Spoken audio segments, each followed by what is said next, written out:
இவர் வந்துட்டு உள்ள போய் ட்ரெயின் ஆயிட்டு வந்துட்டான்னு நினைக்கிறேன் வாரியர்ஸ் கூட. ட்ரெயின் பண்ணதுக்கு இவரை தான் கூப்பிட்டுருப்பாங்க. நீங்க வேற அந்த விர்ச்சுவல் ரேஸுக்கு. ஆமா, அவதூறை எப்படி பரப்பணும். சீமான் வந்து பேசி மாணவர்களை மூளைச்சலவை செய்து அவங்களை வந்து கூடவே வச்சிருக்காரா. 2029 இந்த கட்சி வந்துட்டு பாடையை ஏத்திடுவார். அப்ப நான் என்ன கேட்பேன், எனக்கு என்ன தெரியுமா தோணுச்சு, கூமுட்டைஸ் அதிகாரம் உங்ககிட்ட இருக்கு. என்ன தப்பு பண்ணாங்க? நாம் தமிழர் கட்சி எந்த மக்கள் காசை எடுத்து ஏமாத்தி சாப்பிட்டுச்சு? அந்த 20 லட்சம் பேருக்கு வந்துட்டு ஒரு தெளிவு பண்ணுங்க. வணக்கம் மக்களே, நான் உங்கள் உதயா. நான் உங்கள் நரேன். இது உங்கள் குரு சிஷ்யா காணொலி. நம்ம இந்த தமிழ்நாட்டில் ஒரு பெரிய லீடராக வருவாருன்னு நினைச்சோம். ஏன்னா அவ்வளோ பேச்சு திறமை அவர்கிட்ட இருக்கு. அவர் இப்போ வந்துட்டு டிவிகே கட்சியில் போயிட்டு உட்காந்துருக்காரு, பேச்சாளர். இன்னைக்கு டிவிகேக்கு வந்து ஹீரோ. அதாவது என்னடா தலைவர் பேச மாட்டாரு, இப்படா பேசுவாருன்னா தலைவர்லாம் பேச மாட்டாப்புல. எங்களுக்கு கீழே இருக்க யாருன்னா நாஞ்சில் சம்பத். தெரியுமா யாருன்னு? ஏதோ பெரிய பேச்சாளர். நீங்க ஒரு நாள் பேசியிருக்காரு தெரியுமா? அவர் பேச்சு நீங்க கேட்கல. விஜய்க்கு நீங்க சொல்றீங்களே நான் முட்டு கொடுக்குறேன்னு, அவர் தான் பெரிய கொடுப்பாரு விஜய்க்கு. இன்னைக்கு அவர் பேசின வார்த்தை எனக்கே வந்து ரொம்ப கஷ்டமா இருந்தது கேட்க. சரி, நான் உங்கள்கிட்ட சொல்றேன், அது சரியான அணுகுமுறையா இல்ல தவறான அணுகுமுறையான்றது மட்டும் சொல்லுங்க. சீமான் அவரை பார்த்துட்டு சில்லறை பையன் சீமான். எனக்கு ஆக்சுவலா நீங்க அவர் பேரை சொல்லும் போது தெரிஞ்சு போச்சு இந்த மாதிரிலாம் வர வார்த்தை. அப்படி அதாவது அவதூற பரப்புறதா இல்ல செஞ்ச தவற ஏதாவது பிராக்டிக்கலா அவர் போயிட்டு இந்த மாதிரி தப்பு பண்ணியிருக்காருப்பா, அவர் இந்த மாதிரி கொள்ளை அடிச்சாருப்பா, வீடு கட்டினாருப்பா, அந்த மாதிரி ஏதாவது ப்ராக்டிக்கலா ஏதாவது இருக்கா? இவர் சொல்றதுனால நம்ம அவரை அப்படிலாம் நினைக்க முடியாது. இவர் பேச்சு பாஸ்ட்ல நிறைய பேசியிருக்காரு. ஓகே, சரி, அப்படியே விட்டுருங்க. இவர் ஆரம்பத்துல இவர் யாரோட இன்ஸ்பயர்ல உள்ள வந்தாரு தெரியுமா? அது பத்தி தெரியும். வைகோ. ஓகே, ஆமா, சரிங்களா. அவர் பயங்கரமான ஸ்பீச்சா, இவங்க 2 பேரும் அவ்வளோ க்ளோஸ். ஃபர்ஸ்ட் இவர் மூலியமா தான் அவர் வந்தது. ஆனா இன்னைக்கு அவர் என்ன சொல்லிட்டாரு, அதாவது நான் 94 வந்துட்டு ஒரு பெரிய கட்சி ஆரம்பிச்சாரா மதிமுக. அவரே வந்துட்டு ஒன்றும் பண்ண முடியாதுன்னு எங்க தலைவர் காலில் வந்து விழுந்து கிடக்குறாரு. அல்டிமேட். ஓகே, இது கேட்கும்போது காலில் விழுந்து கிடக்குறாருன்னு கேட்கும்போது சத்தியமா சொல்றேன், சூடு சொரணை அந்த கோபம் ரோசம் இதெல்லாம் இருந்தா அந்த கட்சியில பயணிக்க முடியுமா? தொடப்பக்கட்டையிலே அடிச்ச மாதிரி ஒரு ஃபீலிங் இல்லை. கட்சியில பயணிக்க முடியுமான்னு நீங்க கேக்குறீங்க. இவர் பேசினதுக்காகலாம் அவ்வளோ பெரிய ரியாக்ஷன் வருமா என்ன? எனக்கு என்னதோ இதுவரை பெட்டர் என்னன்னா, அவங்களோட கட்சி ஆட்களே இவங்க கூப்பிட்டா மதிக்க மாட்டாங்க. எம்எல்ஏ நின்று ஜெயிச்சு நீங்கள் ரிசைன் பண்ணுங்க வாங்கன்னு கூப்பிட்டா, சார் டாட்டா சார், நாங்கள் வேற கட்சிக்கு போகிறோம் சார். அவரை இப்படி பேசுறது கரெக்டு தான். அந்த மாதிரி. அதுக்கப்புறமா பார்த்தீங்கன்னா இவர் எங்கே விழுப்புரத்தில் போய் பேசியிருக்காரு அந்த மேடையில். அந்த இடத்துல போகிற வழியில் வந்துட்டு சூர்யான்னு கல்லூரி நிறுவனம்லாம் இருந்ததான். பொன்முடி தெரியுமா? பொன்முடி.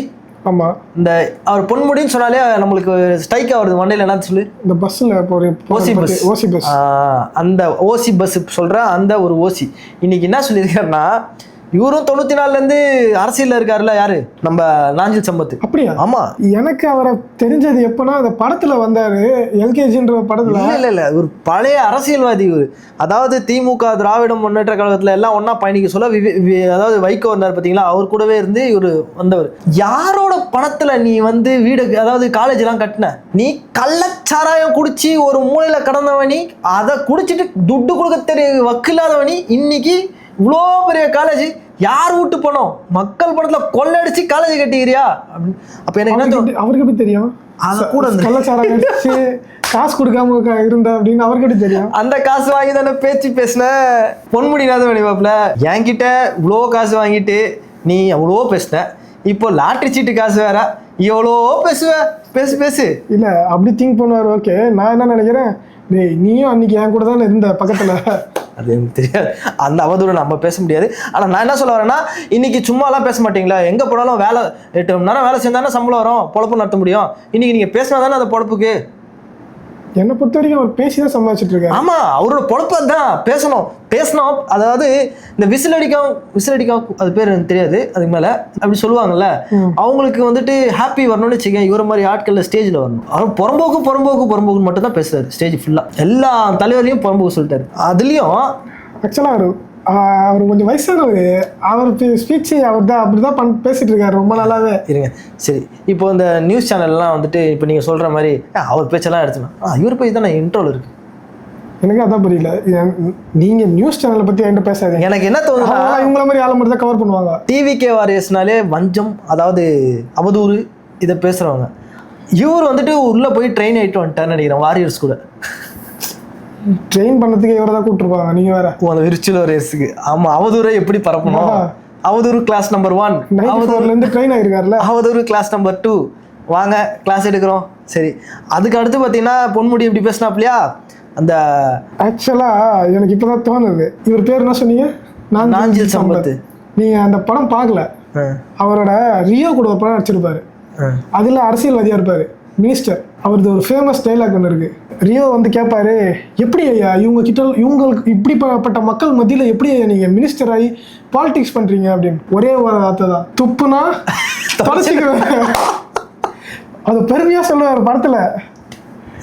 இது அவர் ஃபேமஸ் டைலாக் தெரியுமா? அது துப்புனா தொடச்சிக்குவேன்றது எனக்கு தெரிஞ்சு மக்கள் எல்லாருக்கும் தெரியும்னு நினைக்கிறேன். அவரை இப்போதான் உங்களுக்கு அந்த ஃபேஸ் ஞாபகம் வந்திருக்கும். யாரோ தெரியாம பார்த்துக்கிறாங்களா? இல்லை துப்புனா தொடச்சிப்பேன்னு சொன்ன அந்த படத்தில் கரெக்ட். ஓகே, இப்போதான் எனக்கும் வருது ஞாபகம். அவர் இப்படி தானே பேசுவார். இது மட்டும் பேசினா பரவாயில்லையே. இவர் வந்துட்டு எப்படின்னா, நம்ம அரக்கோணத்தில் ட்ரெயின் ஏறி சென்ட்ரலில் போய் இறங்குறப்ப வழியில் எல்லா ட்ராக்லையும் எல்லா ஸ்டேஷன்லையும் நிறுத்திட்டு போனால் எப்படி இருக்குமோ அது மாதிரி நாம் தமிழர், அதிமுக, திமுக எல்லாம் அவங்க கூட்டணி கட்சிங்க எல்லாரையும் பேசிட்டு போனார். அப்படி பேசும்போது திராவிட முன்னேற்ற கழகத்தில் ஒரு 4 பேர், அதில் பொன்முடி பேசினாப்லையா. அதுக்கப்புறம் பார்த்தீங்கன்னா ஈவா வேலு ஓடி போயிட்டாப்புல. அது வந்துட்டு ஆணழகனா எல்லாம் போட்டிலையும் வந்துட்டு வருஷம் அவர் தான் அழகு கலாய்ச்சி பேசியிருக்காரு அப்படி சொல்லிட்டு அவ்வளோ பணம் உனக்கு. அதாவது ஸ்டாலின் அவர் வந்துட்டு ஒரு ஃபங்க்ஷனுக்கு வந்தாப்லையா, அப்போ வந்துட்டு வெள்ளியில் வந்துட்டு சேர் போட்டு வெள்ளியில் உட்கார வச்சாங்களாம். அப்போவே நான் நினச்சிட்டேன்டா, உங்கள் தலைவர் வெள்ளியில் உட்காந்தாருன்னா என் தலைவர் தங்கத்துல உட்கார வைப்போம். அதாவது அந்த தங்கம் சிஎம் சேர்ன்றது வந்து தங்க சேர். நீ என்னைக்கு அந்த சேர்ல உட்காந்தியோ அன்னைக்கே முடிவெடுச்சு எங்கள் தலைவர் அந்த தங்க சேர்ல ஏறுவார். இல்லை சொல்ல முடியாது, இவங்க தங்கச்சார் கூட ரெடி பண்ணி வேணா கொடுப்பாங்க யாராவது ஒருத்தர். அவங்ககிட்ட தங்கம் நிறையா இருக்கு. அவங்களுக்கு எந்த தங்கம்? டீல ஆரம்பிக்கிற தங்கம் இருக்கு, அது இருந்தா போதும். அதுக்கு அடுத்தது ஒரு தங்கம் சொல், ஐயோ வேணாம், டீல தானே ஆரம்பிக்காது. ஆமா, எல்லாமே அவங்களுக்கு தங்கம் டீல தான். டிவிக்கே தங்கம் டீன்னு எத்தனை பேரும் எல்லாருக்கும் தெரியும். யாருக்கு என்னன்னா தெரிஞ்சோ எழுதுங்க. அதுக்கப்புறம் நான் ஒன்று சொல்றேன், ஈவா வேலு ஆனழகன் சொன்னாரா, அவங்களையும் புறம்போக்குன்னு சொல்லிட்டாரா. அப்புறம் 41 பேர் இந்த கொலை விஷயம் இருக்குல்ல, கேஸ், அதை பற்றியும் பேசியிருக்காங்க. உங்களுக்கே தெரியல, அது ஆல்ரெடி கேஸில் இருக்குது, சிபிஐ. இதை வந்து எப்படி பேசலாம் அப்படின்னு தோணும்ல. ஆனால் அவர் பேசினார். என்னன்னு பேசினாரு? அதாவது பொய்யாமொழி அன்பில் மகேஷும் அந்த தூய சக்தி பாலாஜி, செந்தில் பாலாஜியும் சேர்ந்து தான் பிளான் பண்ணி அந்த 41 பேரை போட்டு தள்ளினாங்களாம். ஏன்னா இப்போ உங்களுக்கு ஒன்று புரியுதா? அதாவது யாருக்காக பேசுறாரு இவரு? அப்போ நெக்ஸ்ட் இவர் அரெஸ்ட் ஆக சான்ஸ் இருக்கு. எப்படி அரெஸ்ட் ஆவாங்க ஆளுங்கட்சியில இருந்துட்டு? இப்போ புரியுதா? அதாவது தூய சக்தி இல்லை, இது திமுக என்ன பண்ணிச்சோ அது மாதிரி தேவைக்கா பண்ணோம். இப்போ திமுகல இந்த கிருஷ்ணசாமின்னு ஒருத்தர் பேசினாப்ல தெரியுமா? கிருஷ்ணமூர்த்தியா, அவதூறு அசிங்கமா பேசுவாப்லையே. இப்போ அவர் வந்துட்டு அந்த டைம்ல அரெஸ்ட் பண்ணுவாங்களா? சிவாஜி கிருஷ்ணமூர்த்தி அவரை வந்து எப்படி வச்சுக்கிட்டாங்களோ அது மாதிரி இவரும் வந்துட்டு தாவேக்காக ஒரு சிவாஜி கிருஷ்ணமூர்த்தி என்ன சொல்றது, அதுக்கு வந்துட்டு நீங்க சொல்றீங்க அவரை தப்பா பேசினாருன்னு. அவர் பேசின டைலாக் தான் இப்போ சிஎம் விஜய பெருமைப்படுத்தணும் ஷார்ட்ஸுக்கு அப்படின்னா அவர் பேசுற டைலாக் தான் எடுத்து போடுறாங்களே. அவர் பாட்டுன்னு வருவாராம், 2 வருஷத்துல கட்சி ஆரம்பிப்பாராம், எலெக்ஷன்ல நிப்பாராம், ஸ்ட்ரெயிட்டா போய் இவரே பேசிருப்பாரு, சிஎம் சீட்ல உட்காந்து போறான். இவரே பேசிருப்பாரு, சிவாஜி அவர் பேசுவாரு. அதுதான் கம்பைன் பண்ணி ஃபேமஸா போட்டுக்கிறாங்க. ஓ, சிவாஜி கிருஷ்ணமூர்த்தி பேசினதையா? சரி. இப்ப இவர் பேசுனதை நெக்ஸ்ட் அப்புறம் கம்பைன் பண்ணுவாங்க, வேற யாரு கூடயாது. இவர் என்ன சொல்றாரு, அந்த கொலை கேஸில் வந்துட்டு யார் கொலை பண்ணால் நமக்கு தெரியாது, ஆனால் அங்கே 41 பேர் மரணமாச்சு. அதுக்கப்புறம் இவர் விஜய் வந்துட்டு போனது வந்துட்டு குத்தமாக பேசினாங்கல்ல, குடுகுடுன்னு ஓடி போயிட்டு சென்னையில் இறங்கி அதுக்கப்புறம் கிளம்பிட்டார்ல, திரும்பி கூட பார்க்கலல்ல. அவர் அதை செஞ்சது தான் கரெக்டு. அதை போய் எல்லாரும் தப்பு பேசிட்டு இருக்கீங்க, அதெல்லாம் தப்பே இல்லை. அவர் வந்துட்டு யாரை சொல்லிட்டாரு, இப்போ செந்தில் பாலாஜி ஐயா சிபிஐ, அதாவது இந்தியாவில் இருக்க எல்லா விசாரணை கமிஷனுக்கும் ஒன்று நம்ம நாஞ்சில் சம்பத்தை கூப்பிட்டு வச்சு அவர்கிட்ட நீங்கள் வாக்குமூலம் வாங்கிக்கிங்க. அவர் எல்லாத்தையும் சொல்லிட்டாரு, இப்போ லைவாக சொல்லிட்டாரு. இந்த 41 பேர் கொலைக்கு சம்பந்தம் எல்லாமே பார்த்தீங்கன்னா செந்தில் பாலாஜியும் பொய்யா மகேஷும் அடியாட்களை உள்ளே விட்டு அடித்து சாவடிச்சாங்களாம். இதை வந்துட்டு ஒரு மேடையில் பேசுகிறாரு. சரிங்களா? இவங்க டிவிக்கெல்லாம் வந்துட்டு ஆக்ஷன் எடுக்க மாட்டாங்க. ஏன் அதான் எடுப்பாங்களா? அவருக்கு அட்டாக் பேசிட்டாங்கப்பா. எனக்கு தெரிஞ்சு அவர் சொன்னார் ஓடிட்டாருன்னு ஒருத்தர. இது நீங்கள் தேவையில்லாமல் வேற ஸ்டார்ட் பண்ணி வச்சிட்டீங்க. இதை நெக்ஸ்ட் லெவலுக்கு எடுத்துன்னு போனால் இவரு எங்கேயாவது ஓடுறாரு. இவரெல்லாம் ஓட மாட்டாரு.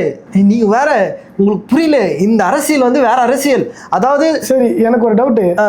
இவ்வளோ நேரம் பேசணும், இவர் பேசினதை இவர் ஏதாவது டிவிக்காக பேச வந்திருக்காருன்னு சொன்னீங்க. ஏதாவது ஆக்கப்பூர்வமாக ஏதாவது பேசினாரா? எந்த ஆள் உங்க டிவிக்கு ஆக்கப்பூர்வமாக பேசுவாங்க? எந்த ஆளு பேசுவாங்களா? எந்த ஆள் இருக்கா? யார் இருக்கா ஆக்கப்பூர்வமா பேசுறதுக்கு? யார் இருக்கா? இவங்க பேசுறது எல்லாமே பார்த்தீங்கன்னா ரீல்ஸ் முகத்துல இன்னைக்கு பேசுனதே வந்து கட் பண்ணி மில்லியன் கணக்கில் போனோம். அப்போ ஒரு யூஸ் ஒண்ணுமே இல்லைங்க, மேடை இன்னைக்கு ஏறி இருக்காங்க. உண்மையிலேயே ஒரு நீங்க சொல்ற ஆக்கப்பூர்வமா இருந்தா வந்த மாணவர்கள் எத்தனை பேர் இருப்பாங்க, அவங்கள வந்து ஃபீல் பண்ண வச்சிருக்கணும். இந்தியன் எஜுகேஷன் சிஸ்டம் அந்த அளவுக்கு அடிபட்டு கிடக்கு. ஆளுங்கட்சியில் சென்ட்ரலில் இவ்வளோ போராட்டம் நடந்துட்டுருக்கு. நம்ம தான் வந்து அந்த மாணவர்களுக்கு கூட இருந்து சப்போர்ட்டாக இருக்கணும். ஒரு பெற்றவங்களும் வந்துட்டு அந்த இடத்துல போய் நிற்கிறாங்க, கை குழந்தையெல்லாம் தூக்கிட்டு போய் நிற்கிறாங்க. இதுதாங்க நம்ம வாழ்க்கைக்கு முக்கியம். அடுத்த ஒரு ஜென்ரேஷனுக்கு இதை தான் நம்ம பேசணும். அது இப்படிலாம் பேசினா யார் காசு கொடுப்பா? வயசான காலத்துல அவர் பாத்துக்கிறதுக்கு கூட யாரும் இருக்காங்களான்னு தெரியல. அவர் தான் வாயை வச்சு சம்பாதிச்சுன்னு வாழ்றாரு. நீங்க வந்துட்டு நல்லது பண்ணணும் சோசியல். இப்படி பேசும்போது கூட்டணியவே உடச்சிட்டு போயிடுவார் போகுது. எனக்கு காலில் வந்துருக்காருன்னு சொல்ல. சரி என்ன பண்றது? சரி மக்களே, நீங்க தான் ஏதாவது சொல்லணும். இந்த மாதிரி ஆட்களை வந்துட்டு நம்ம தவிர்த்துலாம் நினைச்சாலும் அவர் வாயிலேருந்து பேசுற வார்த்தை அவதூறா பேசும்போது இது தவறியா? இது சொல்லி புரிய வச்சாலும் புரிய வைக்க முடியாது இந்த தாவைக்காக. அதான் என்ன சொல்றீங்கன்னா, காசு சம்பாதிக்கிறதுக்கு பேசுறேன்னா பேசிட்டு போ, தேவையில்லாம அவதூறு பேசாத சீமான் என்னன்னு சொல்றீங்க. எனக்கு இப்போ நான் என்ன சொல்றேன், நீங்க எதிர்கட்சியில இருக்க சொல்ல, ரெண்டு கட்சி வேற இடத்துல இருக்க சொல்ல நீங்க அவர் அவதூறு சொன்னீங்கன்னா ஓகே, உங்களுக்கு ப்ரூஃப் தரத்துக்கு உங்ககிட்ட பவர் இல்லை அப்படின்னு சொல்லிட்டு நான் ஒதுங்கி போவேன். முட்டைஸ் உங்ககிட்ட தான் அதிகாரம் இருக்கு. இல்லை, நீங்க தப்பா சொல்றீங்கன்னு நினைக்கிறேன். அது அவதூறுன்னு ஆல்ரெடி தெரிஞ்சிச்சு, அதுக்கு ஏன் ப்ரூஃப் சொல்ல போறாங்க? இல்லை, அதாவது மேடையில் பேசி விசில் வாங்குறதுக்கும் கைத்தட்டல் வாங்குறதுக்கும் தெரிஞ்ச உங்களுக்கு, உங்ககிட்ட நான் ஒன்னொன்று கேட்குறேன், அதிகாரம் உங்ககிட்ட இருக்கு. என்ன தப்பு பண்ணாங்க? நாம் தமிழர் கட்சி எந்த மக்கள் காசை எடுத்து ஏமாத்தி சாப்பிட்டுச்சு? அந்த 20 லட்சம் பேருக்கு வந்துட்டு ஒரு தெளிவு பண்ணுங்க. கரெக்ட் தான். அப்போ நாங்கள் வந்துட்டு இது பேச மாட்டோமே. நாதி சம்பத் இருக்காருல்ல, இவர்கிட்ட ஐயோ நாம் தமிழர் இருந்து ஒருத்தர் சேலஞ்ச் விட்டாரு, என்கிட்ட பேசி ஜெயிச்சிருங்க அப்படின்னு. அவர் பேர் என்ன? இடும்பவன் கார்த்தியா? இடும்பவன் கார்த்தியில் ஒரு சின்ன பையன் கோகுல். அவங்க மேனிப்புலேட் பண்ணிட்டாங்கல்ல, மூளை செலவு செஞ்சிட்டாங்கல்ல, நாலேஜ் இல்லைல்ல பசங்களுக்கு. ஓகே கோகுல் பேசுற வார்த்தைக்கு பதில் இல்லை இவருக்கு, அதனால அவர் மூளை செலவு செஞ்சுட்டாங்க. ஒன்றும் இல்லை, அவர்கிட்ட உட்காந்து தெளிவு பண்ண சொல்லுங்க. ஒரு மேடையில் 2 பேரும் உட்கார வச்சுட்டு பசங்களை கூப்பிட்டு தெளிவு பண்ணுங்க. இங்கே பாரு, ஒன்றுமே இல்லை. இப்போ தாவேக்கா ஆட்சியில் நீங்கள் கொடுத்துருக்கீங்களா செயலாளர், மாவட்ட செயலாளர் வரியா ஒருத்தருக்கு ஒரு பொறுப்பு. இப்போ தூத்துக்குடியில் பார்த்தீங்கன்னா ஒரு 2 நாள் முன்னாடி வந்துட்டு நைட்டு வந்துட்டு அங்கே ஊர் திருவிழா வருஷம் கொண்டாடுவாங்களாம். அங்கே பார்த்தீங்கன்னா பொருட்காட்சி போடும்போது அங்கே 2 பேர், கிஷோர் அப்புறம் தினேஷ் யாரோ 2 பேர் போயிட்டு கலவரம் அடித்து நுறுக்கி விட்டுட்டு போயிருக்காங்க. அவங்களும் வந்து போலீஸ்லாம் அந்த இடத்துல வர சொல்ல அங்கே இருக்கிறவங்க சொல்கிறாங்க இவங்க மேலே ஆல்ரெடி ப்ரௌன் சுகர் கடத்தல் கேஸ்லாம் இருக்குது. இந்த மாதிரி ஆட்கள் வந்துட்டு தாவேக்கால பொறுப்பாளர்களாக போட்டு வச்சுருக்காங்க, ஃபஸ்ட்டு அவங்கள அரெஸ்ட் பண்ணி உள்ளே தள்ளுங்க அவங்க சொல்லியிருக்காங்க. ஜெம் டிவி நியூஸ்ன்னு சொல்லிட்டு அதில் வீடியோஸ் இருக்குது, டேரக்டாக போலீஸ் எல்லாருமே. சரியா, இது ஒன்று. அதுக்கப்புறம் சரவணன் எம்எல்ஏ இருக்கார்ல, அவர்கிட்ட ஒருத்தர் ஆடியோ கால் பேசுவார்ல, அந்த கஞ்சா ட்ரக்ஸு அதாவது போதைப் பொருள் கலாச்சாரத்தில் ஈடுபட்ட ஒருத்தர் உங்கள் கட்சியிலேயே பொறுப்பாளராக போட்டு வச்சுருக்காங்கன்னு, அதை பற்றி கொஞ்சம் சொல்லுங்கள்.